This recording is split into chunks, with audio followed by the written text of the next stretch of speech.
Good evening and welcome to Tucker Carlson Tonight. Just a moment from now, we'll talk to the Vice President of the United States and we'll ask him whether America is getting a border wall in the end and what the White House is willing to give in exchange for that. That's just ahead. But first, Democrats have returned to power on one half of Capitol Hill, one chamber. After 8 years out, Nancy Pelosi is once again the Speaker of the House. What can we expect from this brand new Congress? We don't have to speculate too much because they're already telling us.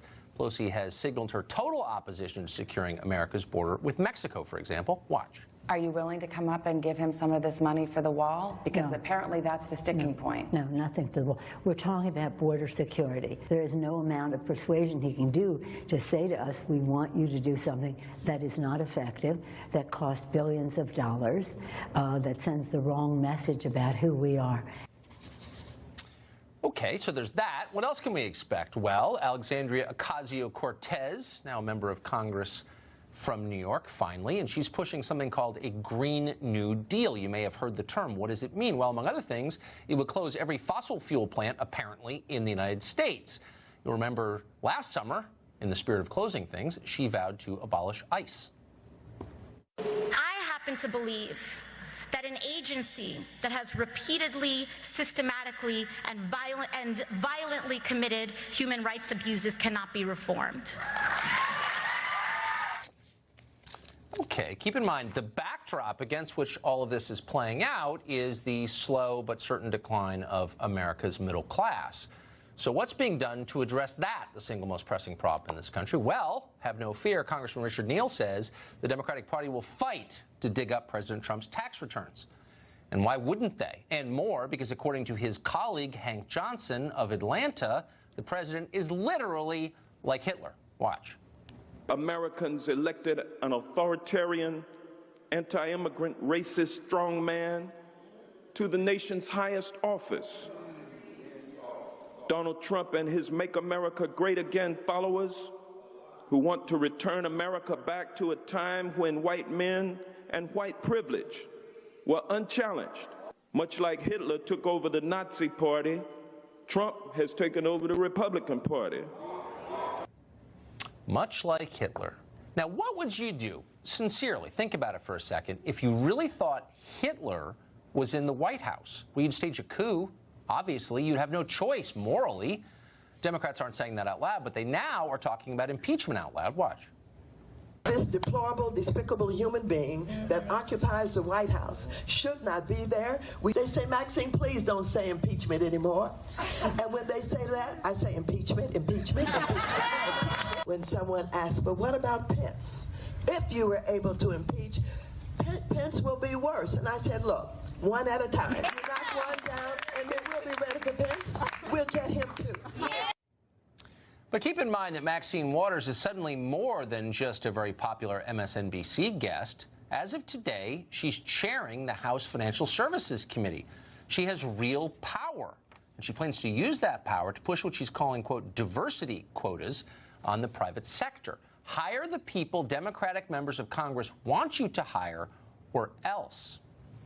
So that's a large part of the agenda. Should Americans be excited for that? Richard Goodstein is a good barometer of that question. He's a lawyer. He advised both Clintons over the years, and of course, one of our favorite guests. Mr. Goodstein, thank you very much for coming in. Now, I'm not going to say at the outset, I'm not going to ask you to account for Congressman Hank Johnson, who once suggested that Guam would capsize if too many American troops landed there, because it's Hank Johnson. But I do think it's fair to ask you about Nancy Pelosi, the new Speaker of the House, who said that, no, we cannot secure the border between the United States and Mexico. We cannot have a wall, and I'm quoting now, because it sends the wrong message about who we are. What message would having a wall send that is not who we are? First, Hank Johnson is Hank Aaron's brother-in-law, so he's deserving some credit. Is he literally Hank Aaron's brother-in-law? Yes, yes. But I'm not against Hank Johnson. I think he's hilarious, but there's obviously something wrong. So what Nancy Pelosi is saying is what Democrats have been saying back when they passed that legislation in 2006 about fencing, and in 2013, $46 billion for border security, including $8 billion specifically for a structure along the border and tens of thousands of personnel to monitor it and all sorts of virtual walls, right? Right. What they're saying is, we don't support open borders. That's why Barack Obama was called by the largest Hispanic organization the deporter-in-chief. So well, now I'm even more confused. Listen to this. Would you allocate any money for a wall? The new speaker has asked. No. No. It sends the wrong message about who we are. So you're saying it's okay to have a virtual wall, but not a real wall? I'm saying that Donald Trump defined the wall in the campaign. First, he said, why are we having this conversation? He said Mexico was going to pay for it, and now we know the taxpayer is going to. So can we at least get him off that? He didn't. I mean, look, I don't think Mexico is going to pay for it, but just in point of fact, he didn't say Mexico was going to prepay for it. Mexico could pay for it later through remittances or whatever, but that's really not the point. In 100 years they may pay for it, but I mean, look, my job is not to defend all of his campaign promises. My job is to ask about the country and why can't we have a wall? I'm serious. Yeah. So again, and Trump said, here's where I think there's actually going to be a deal, because Trump said 25-foot concrete wall. That's what he kind of envisioned. That's what he sold his voters on. Yeah. And I think even John Kelly said, to be honest, not something that we hear every day from the White House, it's not a wall. Okay? So what we're saying is we're quibbling now between fencing and virtual this and that. I get it, but what's the difference? So Trump promises something that I hope he can deliver, which is a tall concrete barrier that actually would slow down dramatically the inflow of illegals into our country. Nancy Pelosi says, no, that's not the message we want to send. And what does that mean? What message does it send? That we care too much about our people? That we're serious about territorial integrity? Like, what is the bad message that would send? So again, when Democrats held the White House, fewer people were coming into the country than now. There were more deportations than there are now. So the suggestion that somehow Democrats are wanting open borders is... You're not going to address my question. No, I will. Look, I don't want to be mean. No, it's not mean.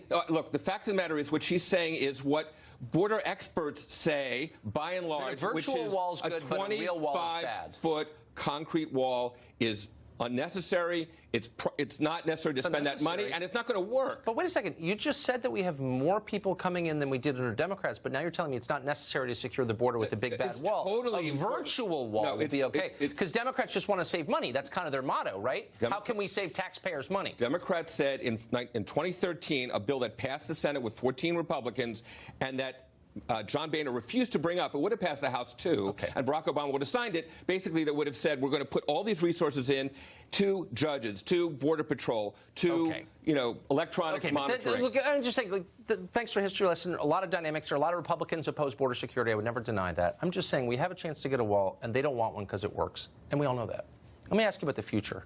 So we're now hearing from the new chairman of the Financial Services Committee, Maxine Waters of L.A., that diversity quotas are coming to the private sector. Here's a quote from a Democrat to Politico.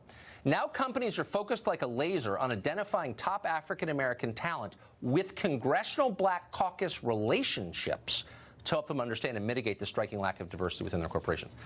So what Democrats are saying is, you need to hire our friends or else we're going to punish you. Why is that not corruption?